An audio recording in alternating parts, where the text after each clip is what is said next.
Hello, everyone. So we have an update with Trump and corruption with the firing of James Comey, the FBI director, former FBI director now. Um, this has been a very flip-floppy issue for pretty much everyone. Like the Democrats were saying for so long that he should have been fired for the email controversy, his handling of that, and particularly the sending of the letter to Congress in late October, which many view that as interfering in the election. And the Republicans, on the other hand, now they're defending Trump, of course, and defending what he's doing in firing Comey. Um, but it doesn't really make much sense if you think about it, does it? Because, I mean, they were all fine with what Comey was doing with the email scandal, and you have to understand, this is the reason that the Trump administration is giving as to why he fired Comey. It was the handling of the email investigation. And, there's tweets of this on record, and Trump said, it was a ballsy move for him to do, and he gained his reputation back in doing so. Excuse me. And it just doesn't really add up. This idea that Trump is suddenly going to switch his opinion on the email scandal and Comey doing what he did out of nowhere. And contextually speaking, Comey was kind of hounded by the press just before getting fired. People were saying that he was overstating what the FBI found in late October, and it just basically was not the right thing for him to do, and it did kind of go against precedent, but we'll get to that later. My feelings on this are very mixed. On one hand, I don't think Comey was honestly a great guy. I mean, I was not very pleased with what he said when he first came out with his verdict or whatever, that he wasn't going to indict Hillary.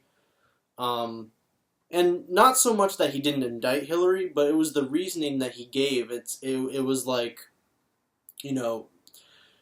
she broke all these things, all these laws and rules, and compromised our national security, and the fact that she had a private server, and Hillary asked for permission to have a private server, and she was denied that, and she still went ahead and did it. So basically Comey was like, she did all these things, X, Y, and Z, except she didn't intend to do anything wrong, so it wasn't prosecutable, is what they were saying. And it showed that there was really, a double standard going on, and that everyone who is in the elite kind of class that is, well known, they can, do whatever they want and get away with it. It's like, as long as they're not intending to do harm, then it's fine. But if you and I, if we work for the government, right, and we sign NDAs that are called non-disclosure agreements. Excuse me, I just ate. And so if we were to leak classified information or keep it in a private server, and we're just regular people doing that, are they really going to just say, oh, they didn't intend to do wrong? No. They're going to obviously look at you with scorn and say, you violated so-and-so rules, you're going to pay the consequences, whether that is, a termination of your job, going to jail, whatever it might be. So it just showed that, if Hillary Clinton wasn't Hillary Clinton, she would not be in the position that she's in now, where she's, free to do whatever she wants. But I have mixed feelings, because I think this sending of the letter that Comey did, I think the effect of it is kind of overstated by a lot of people on the left. and I have a lot of reasons for that. Um, there's just a lot of other factors that went into this election that I don't think that one event really had that much pull on it. That they make it look like there was like this big swath of people that was just they were so undecided that they didn't know. Oh, am I going to go with Hillary? Am I going to go with Trump? Largely, it came down to a lot of people that voted for Obama, but ended up voting for Trump. They felt like Hillary was not going to stick up for the middle class, and Trump had the faux populism going for him. He had the rhetoric of someone who was anti-establishment. And so Hillary was just the wrong candidate for the job. You could just end the conversation there. There's a lot of other reasons that I'll get into, but at the end of the day, Hillary and her team ran the completely wrong campaign. And I've talked to people that are involved in local Democratic Big D, of course, politics, and they are not forgiving about what she did, and they say, yeah, she was, if she had ran a better campaign, she would have won. If she had picked Bernie for her VP, she probably would have won. So let's get into the nitty gritty of all this. Excuse me. This idea that like Comey was affecting people's decision making in the South, that heavily went for Trump, and a lot of these people, I'll iterate again, they heavily went for Obama too. People in West Virginia that voted for Obama, a lot of them voted for Trump. In battleground states, people were concerned about the economy, and like Hillary's poll numbers, they went down when the letter was released. But her poll numbers were never great. They were always within the margin of error. So if you go back and look at the news before the election, people will tell you, the pundits will tell you that she had this, like in the bag. Nate Silver, who I'll get to in a little bit, had her at like a 70% chance of winning. Reuters, I saw, Reuters is a pretty good source of information.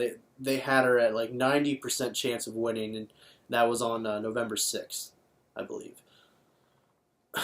Well, Trump, he was the wild card candidate. I always stood by that, and I've always viewed it as that.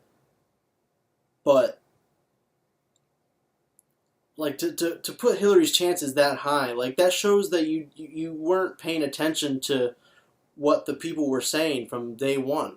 People on the left were saying from day one, we want Bernie because Bernie is going to be the better candidate against Trump. Like it became fairly clear early on that Trump was going to be the Republican nominee, and we were shouting, the whole time that Hillary was not going to be the good candidate, the good matchup against Trump.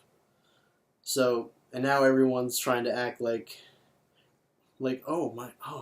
it is amazing to me that Hillary lost, and now they have to make up excuses for why she lost and not blame it on her and her campaign, which was complete shit. So the fact that Comey even cleared her in the first place fed into more vitriol towards her. And then he cleared her a second time after the release of the letter, days after the release of the letter, and then 2 days before the election, Comey cleared her. No one likes to talk about that part of it. So they say this letter had an effect on the election, and people read into it whatever they might think. They think, oh, now she's not innocent anymore in my eyes. I just don't buy into this dynamic that people saw this Comey letter and all of a sudden were just completely switched. Or if anything, you had, I guess, undecided voters the whole time, like they were undecided the whole time, and then suddenly went for Trump. But I still don't buy that either. Because I know from experience and talking to people that, your opinion on Hillary Clinton's innocence in this instant is not based on any evidence. That's what's so funny to me about it. It's like, oh, if they had the appropriate evidence in the appropriate context, they would just suddenly realize that Hillary was fine. No, they're not. These people, these are the people that listen to Alex Jones and ridiculous people. Like, you think all of a sudden you're going to present them evidence and then they're going to change their mind? No. They think whatever they want to think. So, I mean, people already knew about Hillary's record with intervention, and this is, an issue that stretched across party lines. It was not just an issue for Republicans in the sense that, Trump had very less hawkish rhetoric towards Russia during the debates, and Hillary was being very hawkish on Syria and Russia. And of course, as we know, Trump kind of flipped on all these things. But at the time, it seemed like he was kind of the less interventionist candidate. So Hillary's record, was crystal clear at that point. Trump obviously wasn't a politician, so Hillary's record with that was clear. And Democrats were not pleased with that either. A lot of them younger Democrats. WikiLeaks was only telling everyone what we already know. Like, she's buddy-buddy with Wall Street. It's not like this is some secret. There's the classic Elizabeth Warren story, which I've talked about in previous videos, where Hillary Clinton, as First Lady, sat down with Elizabeth Warren, and Warren talked to her about a bankruptcy bill that favored the banks, and Hillary was able to talk her husband into not going along with this bill. And then later, as a senator, Hillary in the Congress voted for that bill when it came up again. So the moral of that story is, money in politics and special interests, these things have bigger sway depending on where you are in your political career. I mean, if you just look at Obama now, he's done with his presidency, obviously, and he's getting paid $400,000 by Wall Street to do a speech. So looking at where people are in their career and looking at where they get their money from is a very important indicator of where their interests lie. Obama didn't prosecute any of the Wall Street bankers or anyone in relation to the Great Recession and the subprime mortgage crisis. And, I mean, it's on record that he had the backing of, people like Citigroup and Goldman Sachs in his 2008 campaign. But those things weren't as talked about at the time. Money in politics was an issue that wasn't so mainstream. Obama kind of helped make it mainstream, but obviously, he was like this weird double agent. So her record was not good. You have things like Benghazi. Look, I know that it's overblown. When you look at the facts of it, we had 13 Benghazis under Bush, and no one ever talks about that. And as far as Hillary's personal responsibility with the Benghazi thing, I don't know. I think it's kind of sketchy, to say the least.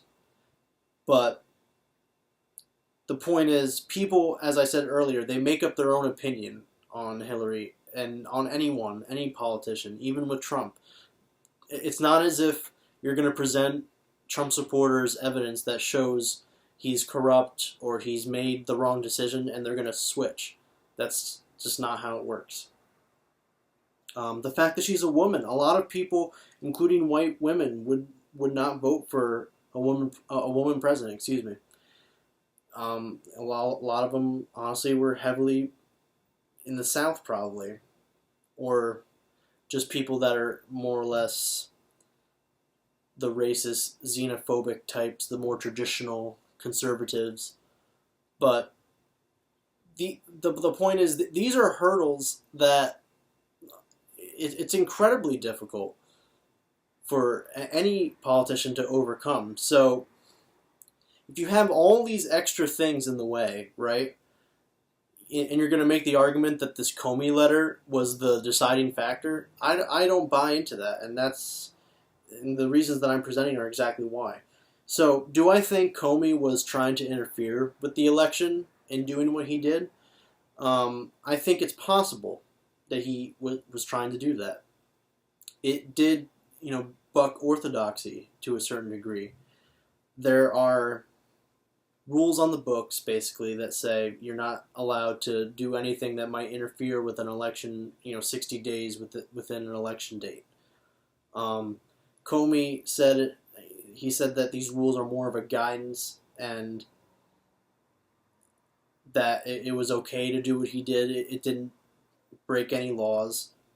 But, precedent is important. So even if it's not strictly illegal, what he did, the precedent that it sets could be very damaging, and that people that are in certain agencies of government can act more politically and do things more politically motivated. So, I mean, if you look at the testimony that Comey gave, I guess he gave a few, but when he talked about this, he basically said that he's not basing his decision on anything. He's not like pointing, oh, okay, I'm basing this decision on something that happened at this time, or this is what this rule calls for in this circumstance. He's just saying, this was my gut instinct.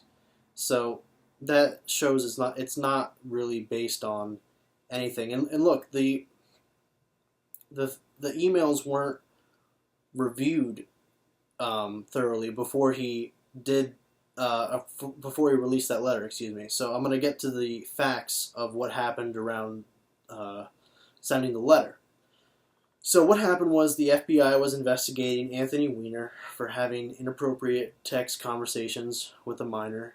Huma Abedin, I don't know how to pronounce that, but that's looks like it's right. So this is Anthony Weiner's wife and Hillary's campaign manager. She had emails on Weiner's computer that at the time they thought may have been classified. And it was later found, there was no foul play going on. I believe what they said was that they sent these emails to be printed out, and it just seemed kind of silly. Like, why would you do it for such a menial task like that? But they found that there was no foul play going on, and like I say, Comey sent this letter before anything had been thoroughly reviewed. He went to Sally Yates, actually, who I'll get to later, and she said, don't send that letter. Basically, you have to essentially know the situation better before you do something like that. And I mean, ultimately, she was probably right in doing that. And I mean, like I say, I don't think it had a big effect on the election, but as far as by the book goes, it was not really something that was sanctioned. So the fact that there was no foul play going on, this was the first standard that had been set, right?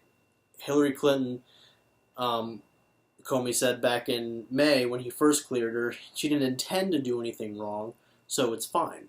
So they hadn't established any of that, or let alone reviewed everything thoroughly on the server. So Comey's decision to send that letter was probably politically motivated. I think that is fairly clear. But I maintain that there were a lot of other factors that had a bigger pull on this election. Namely, Hillary, as I say, was not the right candidate to go up against Trump. And there may have been, a few things that she could have done that would have won her the election, like picking Bernie as her VP. But I just don't think with the campaign that she ran, right? I don't think the Comey letter had a big effect, and people honestly kind of looked at her as this um, narcissistic candidate who it's like, it's my turn now to be president. That's what a lot of people viewed it as.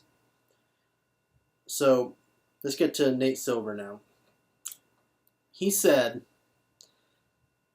and he is probably one of the biggest people out there that's pushing this Comey letter affecting the election, whatever you want to call it. He's talked about this so frequently. It's amazing. And Nate Silver is a guy who I kind of respect. He's had a lot of good things to say, especially in the last election, the 2012 election, excuse me. He predicted it basically 100% correct. So he's a smart guy. And so this is what he said. This is his quote. "The letter isn't the only reason that Clinton lost, okay? It does not excuse every decision the Clinton campaign made." Good so far. "Other factors may have played a larger role in her defeat, excuse me. And it's up to Democrats to examine those as they choose their strategy for 2018 and 2020. But the effect of those factors, say Clinton's decisions to give paid speeches to investment banks, or her messaging on pocketbook issues, or the role that her gender played in the campaign, is hard to measure. The impact of Comey's letter is comparatively easy to quantify by contrast." So notice how he says it's easy to quantify, but that does not speak to exactly how significant it really is. I mean, he names all these other things like I've just been doing, and then he's like, yeah, all that, but this thing, this Comey letter, this is really easy to actually track. And if you look at the poll numbers, there's like the actual, swing downward. Right. But, he just asserts everything. He says it's, quote, probably it had an effect on the electoral vote. So, where is the actual evidence? And, again, like all these things, the paid speeches to investment banks, her messaging on pocketbook issues, the role that her gender played in the campaign, these things, they may not be measurable. You might not be able to, get a graph together that shows exactly everything, but they did have an effect. They did send a message to people that Hillary is not, she's just a standard politician. She's not really that invested in middle-class working people. I mean, if she was, I should say, she wouldn't have disappeared for months and months after the election. She would be out there speaking about the important issues. But the fact that she didn't have a concession speech and she had to come back the next day to give a speech, it shows she did not expect this at all. There was so much hubris on her part, and it's ridiculous. So all of this, in my opinion, is the smoke and mirrors version of why Comey was fired. And I'm not the only one that thinks this. So, like I say, if Trump truly felt this way about the handling of the email investigation, why didn't he fire Comey on day one? It's a very simple question to ask.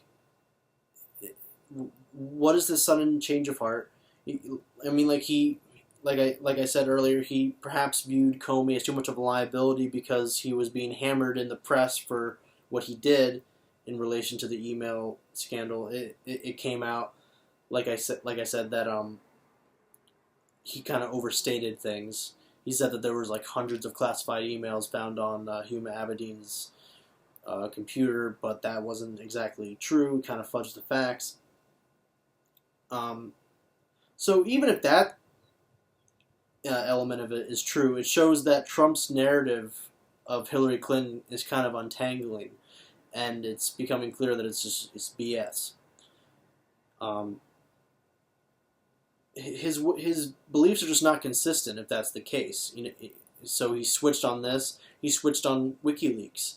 He was praising WikiLeaks before the election, and now that he's president, he's trying to lock him up.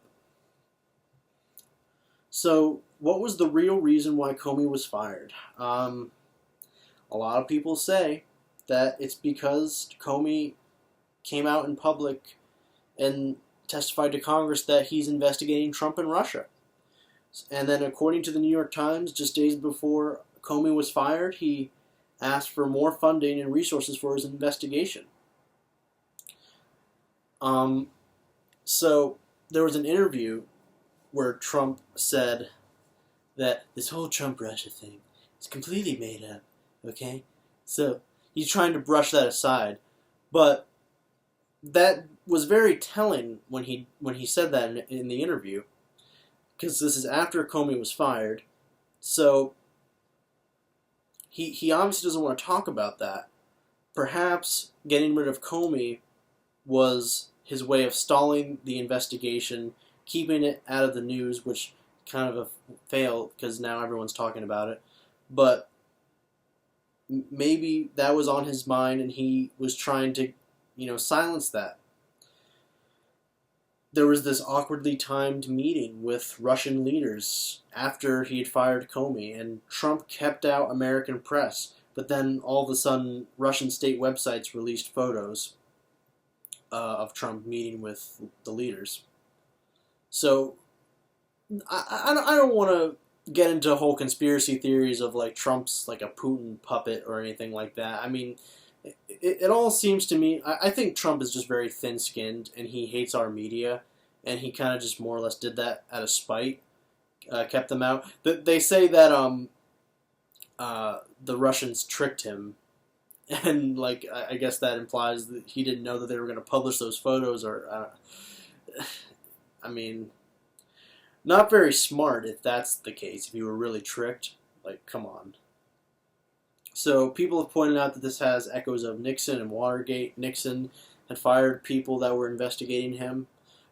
And I honestly think Trump doesn't have that much longer. I mean, he's really kind of pushed things so far to the point where I don't understand how you can defend him at this point.